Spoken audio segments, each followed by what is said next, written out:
कमी के कारण है। आप मेरे ऊपर 2-4 कट्टे फूल की जगह 2-4 क्विंटल फूल गिर दो, इससे कुछ नहीं होगा। आप यहां खूब ताली बजाओ, खूब नारे लगाओ, इससे कुछ नहीं होगा।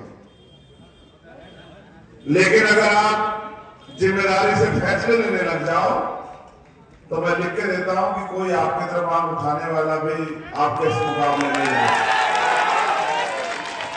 मेरी बात पे गौर करो। बस मैं आपसे यही एक दरखास्त कर रहा हूं कि अब आप 10 मिनट ताली मत बजाना, सिर्फ मुझे सुन लेना।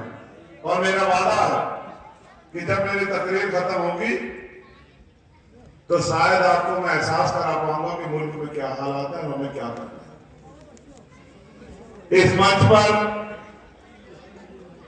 यहां उपस्थित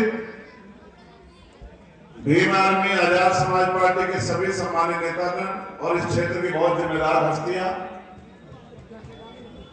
आज मैं बहुत नाम नहीं लूंगा, सच है कि समय कम है, लेकिन जो इस मंच पे है मैं उन सबका दिल से धन्यवाद करता हूं। और जो मंच के सामने बैठे मैं आप सबका भी दिल की गहराई से शुक्रिया अदा करता हूं। मेरे भाइयों, ये जितने काबिल हैं, जिम्मेदार हैं, ये इनको भी ताकत आपने दी है।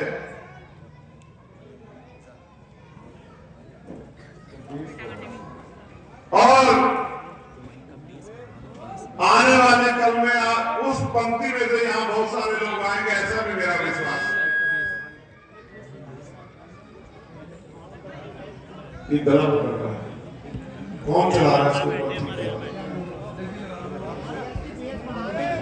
इसका बेस बढ़ाओ, ठीक हो जाएगा। हेलो हेलो,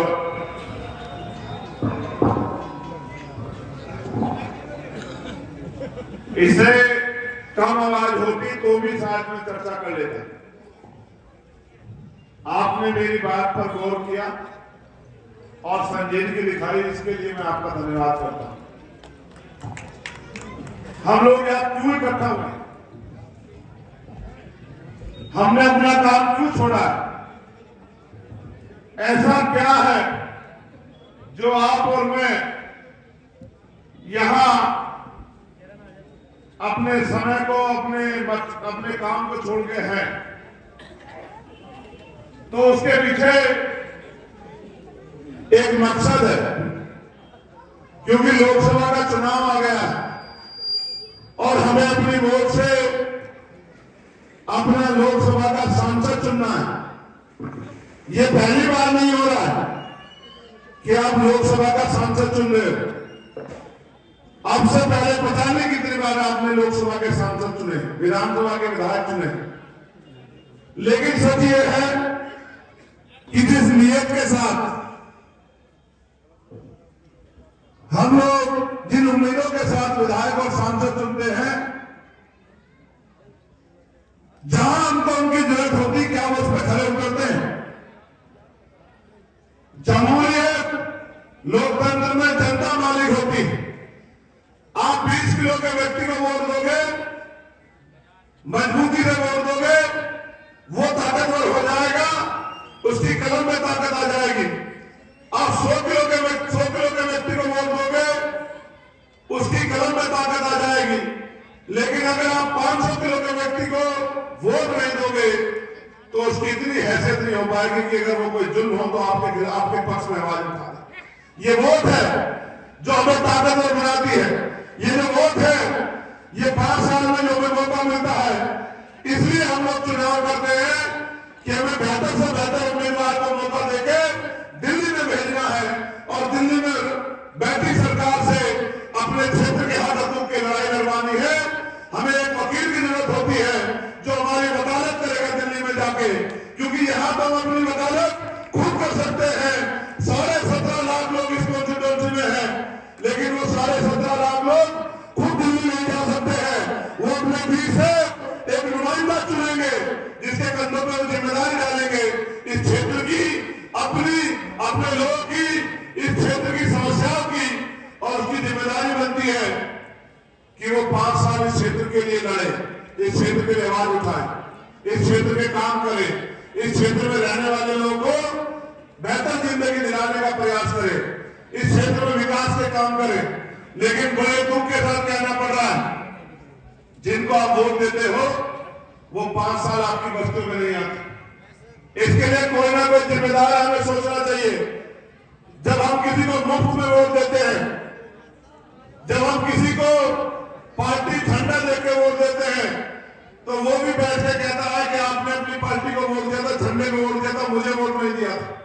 लेकिन अगर हम किसी को जिम्मेदारी से वोट देते हैं, इस एहसास के साथ वोट देते हैं कि हम आपकी मदद कर रहे हैं, जब हमें जरूरत पड़े कि आप हमारे साथ खड़े हो ना, तो उसके ऊपर ये आपका अधिकार बैठता है कि वो आपके साथ खड़ा हो और वो आपकी परेशानियों में आपका साथी बने। कितने मामले ऐसे हैं, अगर मैं याद दिलाऊंगा तो आपको पछतावा होगा कि आपने जिनको वोट दी उन्होंने आपका किस तरह मजाक उड़ाया। आपने 2019 में गठबंधन के प्रत्याशी को वोट दी इस बात के साथ कि भारतीय जनता पार्टी को रोकना है। लेकिन ईमानदारी से बताओ, 5 साल में वो व्यक्ति 5 दिन में आपके काम आया? हाथ उठा के बताओ अगर मैं झूठ बोल रहा हूं तो। नहीं आया। जब आपके खिलाफ कानून बने लोकसभा में, तो वो आपके पक्ष में खड़ा हुआ या उसने आपकी मुखालफत करी? बताओ। तो इसका मतलब जिन उम्मीदों के साथ आपने वोट दी थी, वो उम्मीदें आपकी धोखा साबित हुई।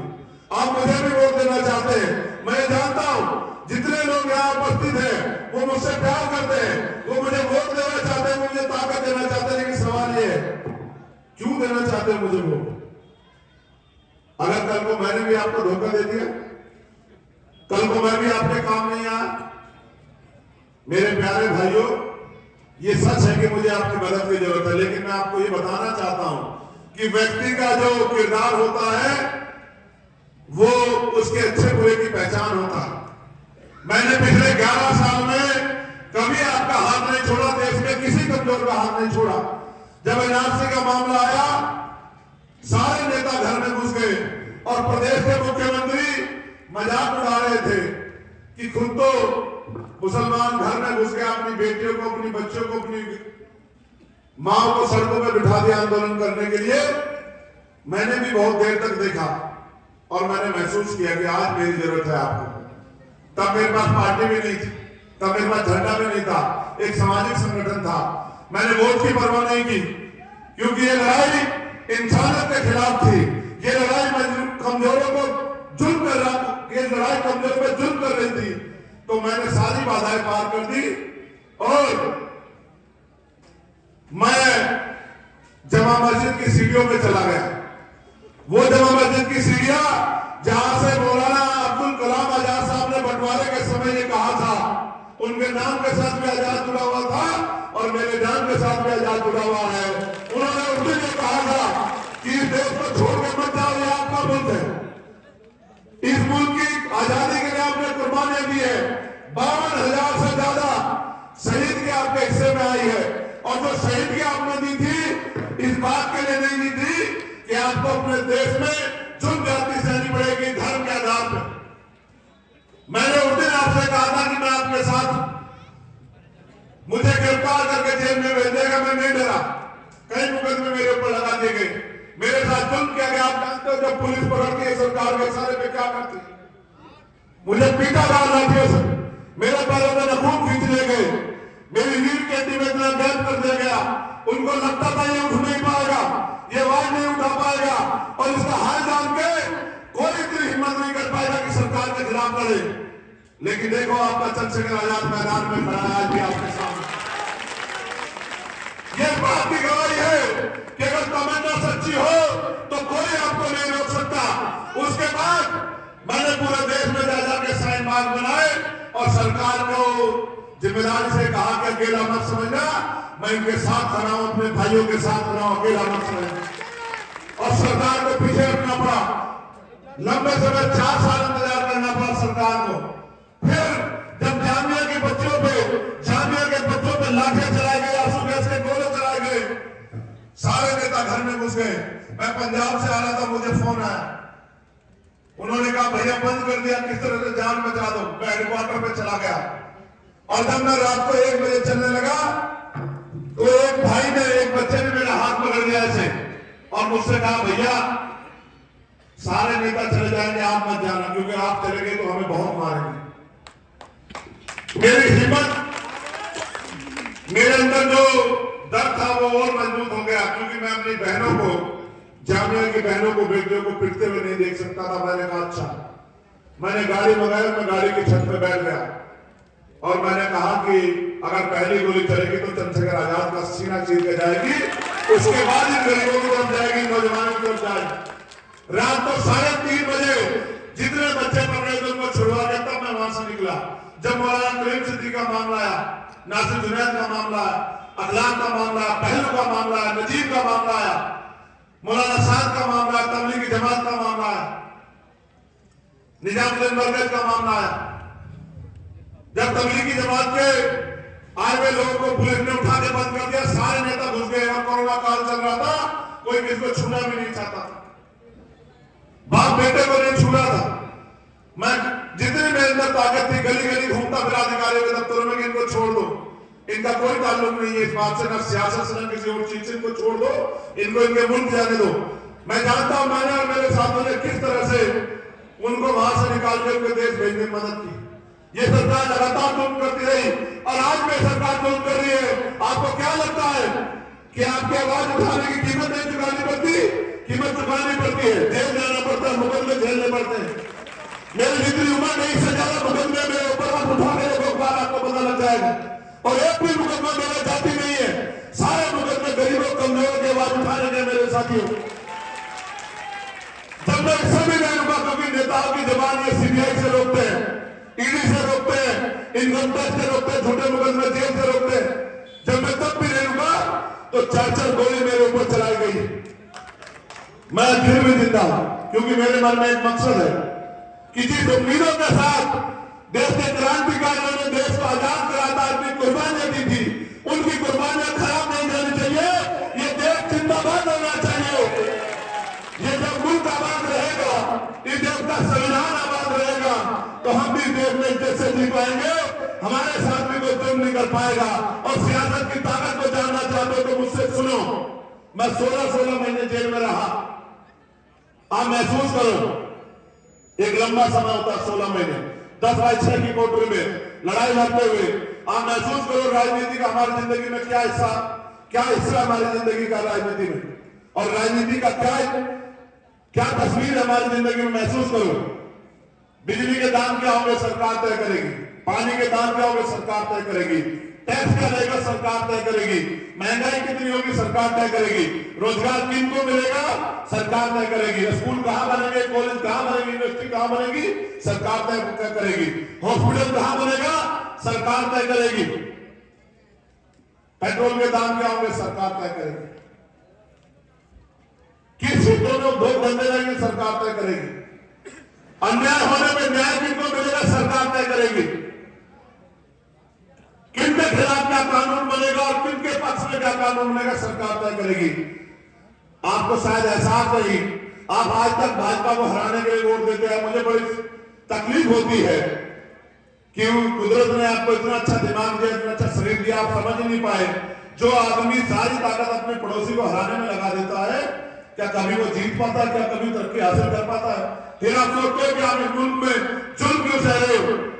मेरा आपसे सियासी रिश्ता नहीं है, मेरा आपसे दिल का रिश्ता है, क्योंकि मैं भी पिटा हुआ और आप भी पिटे हुए हो, और पिटे हुए लोग किसी ने एकजुट होकर याद रखना, इस देश में ऐसा इंकलाब आएगा कि किसी गरीब की तरफ कोई ताकत उठा के नहीं देखा। मेरी बात को याद रखना।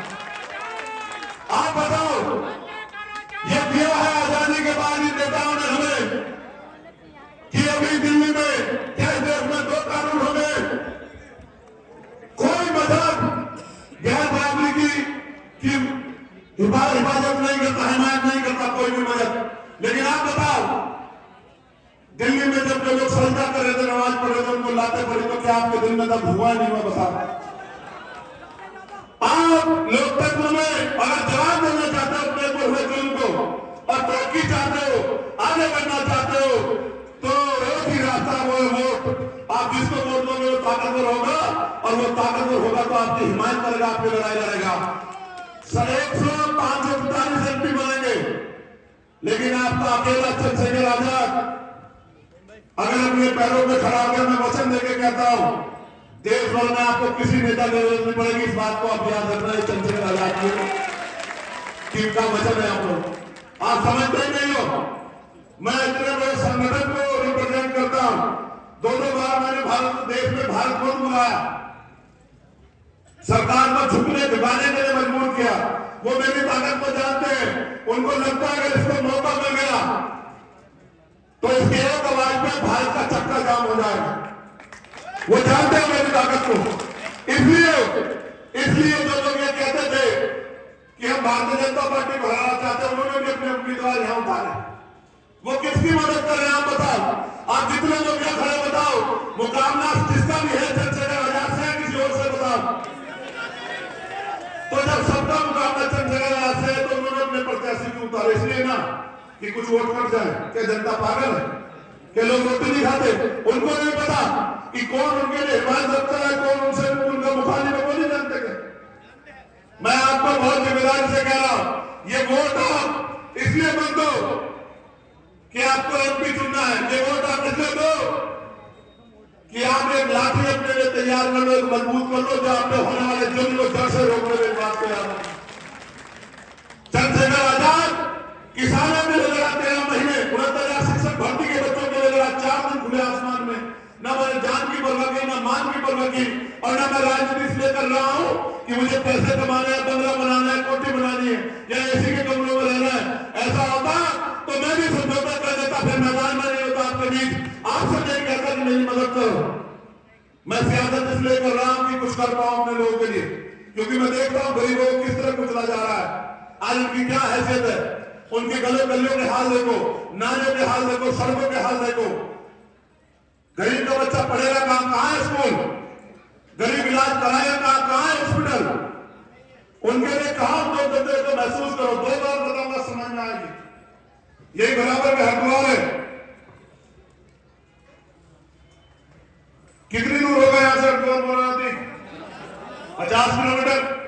हरिद्वार में एक जगह है रोशनाबाद, वहां 200-300 कंपनियां लगाई और वहां लाखों नौजवान रोजगार करते हैं। भगवानपुर में कई सौ कंपनियां लगाई है, वहां भी लाखों नौजवान रोजगार करते हैं। सितारगंज में लाखों नौजवान रोजगार करते हैं, पढ़े लिखे नौजवान। आप मुझे बताओ, आपको अपनी बात नहीं कह सकते? क्या बेरोजगारी हमारी समस्या है या नहीं? बताओ। तो क्या अपने नेता के मुंह से आपने सुना पार्लियामेंट में उसने कहा हो कि भाई हमारे उद्योग धंधे रखने चाहिए? इसका मतलब आपकी समस्या नेता की समस्या नहीं। क्या मानते हो क्षेत्र में एक जैसा बड़ा हॉस्पिटल बनना चाहिए? हाथ उठा के बताओ जितने लोग मानते। तो कभी आपने अपने नेता के मुंह से सुना? तो इसका मतलब आपकी समस्या नेता की समस्या। नेता को चाहिए उसके भत्ते में वृद्धि हो जाए, उसको तनख्वाह मजबूत मिल जाए, उसको सुख सुविधा मिल जाए, उसको पेंशन मिल जाए। आप चाहे गड्ढे में रहो या मुसीबत में रहो या गंदगी में रहो, उसको फर्क नहीं पड़ता। आप भी टैक्स देते बराबर का, आप टैक्स देते बराबर का। उस पैसे का इस्तेमाल आपकी तरक्की के लिए होना चाहिए। यही संविधान कहता है।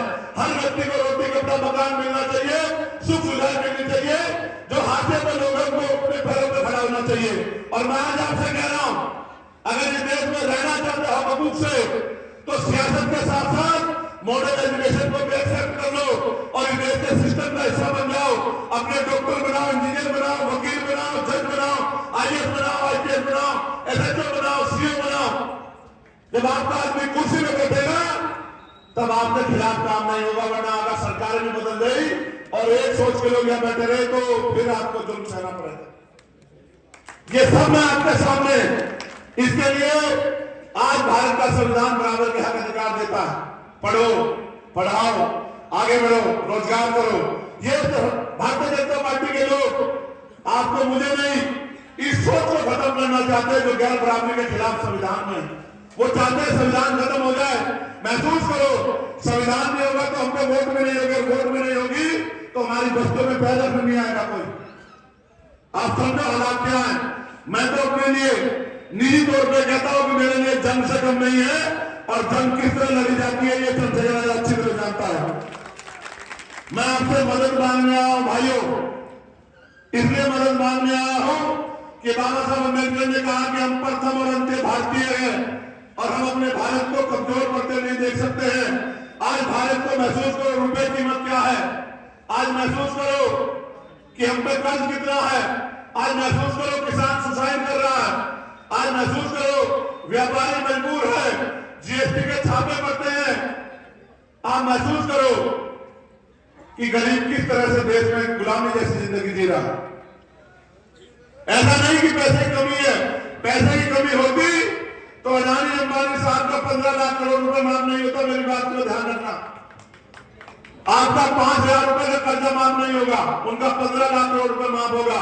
15 लाख लोग भारत से चले गए करोड़पति विदेश में, और ये कहते हैं कि हम सोने की चिड़िया बना रहे हैं। सोने की चिड़िया नहीं बना रहे भाइयों, ये देश को इतना कमजोर कर रहे हैं कि कल हम पे जब हमारे आंख खुले के में होश आएगा तो हम पे इतना कर्जा होगा कि हमारी पूरी जिंदगी कर्जा बिताते बिताते उतर जाएगी। इसलिए आपसे मदद मांगने आया हूं कि जब चारों तरफ अंधेरा होता है, हल्की सी रोशनी जुगनू भी बहुत दूर से दिखाई देता है। आज चंद्रशेखर जुगनू जैसा है, लेकिन आपने अगर उसकी मदद कर दी तो जिस तरह से मंच पे धार रहा हूं उससे ज्यादा तरह से पहले मंच पे धारने का काम करूंगा आपके लिए। सड़क पे भी लड़ूंगा, संसद में भी लड़ूंगा, और जो अधिकार आपके छीन रखे हैं उन अधिकारों को छीन के लाके आप तक पहुंचाऊंगा। और जो जुर्म जाति करने वाली ताकतें, फिरका प्रस्तावते किसी भी कीमत पे उनको कामयाब नहीं होने दूंगा। उनके सामने आपके लिए दीवार बन के खड़ा होगा, ये बताने के लिए आपको आया। मेरा क्या है, मुझे तो ये भी नहीं पता कौन सी गोली कहां से मेरा स्वागत करेगी, लेकिन मैं गोलियों से नहीं डरता। मुझे पता है कि जान एक दिन जानी है, लेकिन मुझे जाने के बाद आप क्यों याद रखो सवाल ये है। आप इसलिए याद रखोगे चंद्रशेखर आजाद को कि एक मर्द मुजाहिद था जो अपनी बात के लिए इतना पक्का था, जिसका हाथ पकड़ लिया उसने हाथ में थोड़ा जहां खड़ा हो गया वहां खड़ा हो गया, और जिसने बड़ी बड़ी सरकारों को झुकाने का काम किया। आज आपको फैसला लेना है कि आपको अपनी लाठी बनानी है, अपनी ताकत बनानी है, या आपको जुर्म जाति का शिकार होते रहना है। एक कहावत है, अजमाओगे को अजमाओगे तो वही मिलेगा जो मिलता है। अगर उसी में खुश हो तो छोड़ दो चंद्रशेखर आजाद का साथ, ये चंद्रशेखर आजाद आपकी आवाज है। अगर उसी में खुश हो तो छोड़ दो उसका साथ, और अगर उस पर खुश नहीं हो, बेहतर चाहते हो, तो दोनों हाथ भागे मुझसे वादा करोगे चंद्रशेखर आजाद तेरा साथ देंगे हमारे भाई। ये जो लोग इधर नीचे खड़े हैं, क्या ये मेरे साथ नहीं देंगे? क्या मेरा साथ नहीं देंगे? ईमानदार से वही साथ उठाए, हाथ उठाए जिसके दिल में चंद्रशेखर आजाद के प्रति, देश के प्रति प्यार है, वही हाथ उठाए। हाथ नीचे कर लो। मैं एक और बात पूछ रहा हूं तस्दीक के तौर पे, इस देश का दलित आपकी तरफ हाथ उठा के देख रहा है, बाल फैला के देख रहा है कि आप उनका साथ दोगे। आप पता करा लो आपके आसपास के क्षेत्रों में हमारे बड़े बड़े नेता, नौजवान नेता, हमारी पार्टी के सामान्य नेता यहाँ है, आप महसूस करा के पता करा लो। दलित समाज सूर्य के नाके में तो निकलेगा और 95, 96, 98% पोलिंग करके केतली को वोट देकर लोकसभा में भेजने का काम करेगा। किसान समाज देखो, हमसे क्यों डरे सबको? हमने पाल समाज का समर्थन हासिल किया क्योंकि हम लड़े उनके लिए। हमने प्रजापति समाज का समर्थन हासिल किया, हमने कश्यप समाज का, सैनी समाज का, गुर्जर समाज का, जाट समाज का, सिख समाज का, किसान समाज का, चौहान समाज का, और यही नजीबाबाद में वाल्मीकि समाज ने इतना बड़ा सम्मेलन किया था। भाजपा के मुख्यमंत्री आएंगे, उनकी रैली नहीं होगी, इतना बड़ा समर्थन किया था पूरे जिले के लोगों ने। उनको लगता है कि जिस चंद्रशेखर आजाद को सोच रहे थे कि ये थोड़ा बहुत नुकसान कर देगा, वो चंद्रशेखर आजाद को देश में सबसे आगे चल रहा है, क्योंकि सारी जातियों का वोट उसके साथ है, और जिस समाज में वो पैदा हुआ वो समाज तो उसके साथ सूर्य के नाके में तो निकल रहा है। अब सारी लड़ाई आपके ऊपर है। मैं आपसे ये नहीं कहूंगा कि मैंने जो पिछला किया उसके लिए मुझे मदद कर दो, क्योंकि मैं जो काम करता हूं इंसानियत के लिए करता हूं। मैं जाति धर्म देख के नहीं करता, मैं इंसानियत के लिए करता हूं, अपने जमीन को जिंदा रखने के लिए करता हूं कि कल अगर मुझसे कोई गवाही मांगे या मुझसे सवाल करे तो मैं बता सकूं कि मैं जिंदा व्यक्ति हूं। मैंने अब तक जो किया वो कुछ भी नहीं था। मैं आप जो करना चाहता हूं उसके लिए मौका मांग रहा है, क्योंकि जब तक आप मुझे मदद नहीं करोगे, आप मुझे मौका नहीं दोगे, मैं कैसे करके दिखा सकता हूं बता। आज आप सरकारी दफ्तर में जाओ, कोई अधिकारी सुनने वाला नहीं है, और पुलिस के लोग सरकार के इशारे में लाठियों से पीटने का काम करते हैं गरीबों को। जिनकी मदद करनी चाहिए उनको नुकसान पहुंचाने का काम करते हैं। मजबूरी में सरकार ट्रांसफर कर देगी। वो दिन भी आएगा कि जो आज आपके ऊपर लाठियां चला रहे हैं, कल आपका स्वागत भी करेंगे। मेरी बात का भी याद रखना। मैंने बहुत लाठियां खाई है। मेरे गुरु ये कहते हैं कि आदमी भूख से नहीं मरता, अपमानित होकर मरता है। मैं अपमान नहीं सहना चाहता अपने देश में, इसलिए आपसे मदद मांगने आया हूं। बताओ मेरे जैसे व्यक्ति की मदद होनी चाहिए नहीं होनी चाहिए? अच्छा, वोट भी एक फर्ज है, वोट भी एक हक है। आप ये बताओ, आपकी गवाही भी अपने नीचे, क्या मुझसे मजबूत कैंडिडेट है आपके पास? अगर मुकाबला आप ये मानते हो चंद्रशेखर आजाद से जिसका भी है, तो तीसरे चौथे नंबर के व्यक्ति को वोट देके वोट खराब तो नहीं करोगे मेरे साथ? एक आखिरी दरखास्त आपसे ये है, क्योंकि आपके यहाँ छोटे चुनाव भी होते हैं, सब चेयरमैनी का चुनाव भी हुआ आपके यहाँ। ये तो अच्छा है, हमारा भाई चेयरमैन हमारे साथ है, हमारे सारे सभासद हमारे साथ हैं। मैं सारे सभासद भाइयों का, चेयरमैन साहब का, सहारनपुर की पूरी जनता का धन्यवाद तो करता हूँ, राजू भाई का भी धन्यवाद करता हूँ, मेरे छोटे भाई हमारे नगर अध्यक्ष जी का भी धन्यवाद करता हूँ, हमारी विधानसभा कमेटी का भी धन्यवाद करता हूँ। लेकिन मैं आपसे पूछ रहा हूँ, ये चुनाव कोई आपस की लड़ाई लड़ने का चुनाव तो नहीं? ये चुनाव छोटा चुनाव तो नहीं, ये चुनाव तो बड़ा चुनाव है। आप अपने निजी झगड़ों में किसी वोट को खराब तो नहीं कर दो। देखो, मैं फिर आपसे कह रहा हूं, जब तक आप मुझे मौका नहीं दोगे, मैं आपको दिखा नहीं सकता कि मेरे अंदर क्या होना है। लेकिन अगर आपने मुझे मौका दिया तो मैं आपको बताऊंगा कि किस तरह लड़ाई लड़ी जाती है। और मैं ये लड़ाई फिर कह रहा हूं, ये सूरज तो यहां से निकलेगा, लेकिन ये रोशनी पूरे देश को करेगा, क्योंकि ये बहुत बहुत जरूरी है। जब मैं 2 घंटे में कर्नाटक में आपकी हिफाजत के लिए लाठी खड़ी कर सकता हूं बिना कुछ होके, तो सोचो जब चंद्रशेखर आजाद राजनीतिक हैसियत में जाएगा, क्या चंद्रशेखर आजाद की मदद होनी चाहिए नहीं होनी चाहिए? पीछे वालों के हाथ नीचे करने, पीछे वालों ने कम उठाए, जरा पीछे वाले अपने हाथ उठा के बताओ मदद में कुछ कमी रह गई शायद। चलो सब लोग एक साथ हाथ उठाओ ऐसे करके। ये मंच वाले भी, कमजोरों का निशान क्या है? गरीबों का निशान क्या है? मजदूरों का निशान क्या है? और परिवर्तन का निशान क्या है? आपकी मोहब्बत का निशान क्या है? और चंद्रशेखर आजाद का निशान क्या है? सहारनपुर वालों का निशान क्या है? जब पिछली बार आया था यही चौक था, और मैंने कहा था कि सहारनपुर में और सहारनपुर में सिर्फ रंग का फर्क है, और R for win, R for run और V for win। मैं आपसे कह रहा हूं, आप W पे तस्दीक कर लो कि हमें विन कराना है, तो गुंडे यहां से रन कर जाएंगे। मेरी बात को आप याद रखना। प्यारे भाइयों, आप इतनी बड़ी संख्या में अपना काम छोड़ के आए, मैं ईद की आपको दिली मुबारकबाद पेश करता हूं, और संविधान को बचाने के लिए आपसे, हक और हकूक की लड़ाई लड़ने के लिए आपसे मोहब्बत और विश्वास मांगता हूं। ऐसे मुट्ठी बंद करो मेरे प्यारे भाइयों, एक मुट्ठी बंद करो, एक बताओ मेरा साथ तो नहीं छोड़ दोगे, में तो नहीं आओगे, मैं आगे उसको भुला तो नाम को भी बताओ, चाय वाले को भी बताओ। और ये केतली कहां से लाए पता आपको? ये केतली मोदी जी से छीन के लाए। अभी तो हम केतली लाए हैं कि ना रहेगा बांस, ना बजेगी बांसुरी, ना होगी केतली, और ना चाय बेच के देश बेच पाएंगे प्रधानमंत्री। लेकिन अगर केतली आपके हाथ में होगी तो आपकी ताकत इतनी होगी जितनी प्रधानमंत्री की। मेरी बात को याद रखना। बहुत बहुत धन्यवाद। और मैं पुनः दोबारा शुक्रिया अदा करूंगा मेरे प्यारे भाइयों का, जिन्होंने पहले दिन से मेरा हाथ पकड़ के रखा और जिन्होंने मेरी हिफाजत की। मैं उनसे वादा करके कहता हूं, चंद्रशेखर आजाद की खून की एक बूंद अगर सहारनपुर के नगीना लोकसभा के और इस देश के उत्तर प्रदेश से काम नहीं, तब मुझसे आप सवाल करना कि चंद्रशेखर क्या बात करते हैं। रात में कोतवाली में था और मैंने कोतवाली के कोतवाल आ गया है। और आज मैं सहारनपुर के लोगों को कह रहा हूं कि कि जब तक आपका भाई जिंदा है घबराना मत, डरकर वोट मत नहीं करना, बिल्कुल नहीं करना, डट कर वोट करना। पोलिंग परसेंटेज इतना होना चाहिए कि जिस तरह अखबार में छपा था कि सबसे ज्यादा मुगल में चमचगरात के ऊपर है, तो ये भी छपना चाहिए कि नगीना के लोगों ने ध्यान दर्ज किया, इतना पोलिंग परसेंटेज किया कि प्रधानी का चुनाव के पीछे लग गया।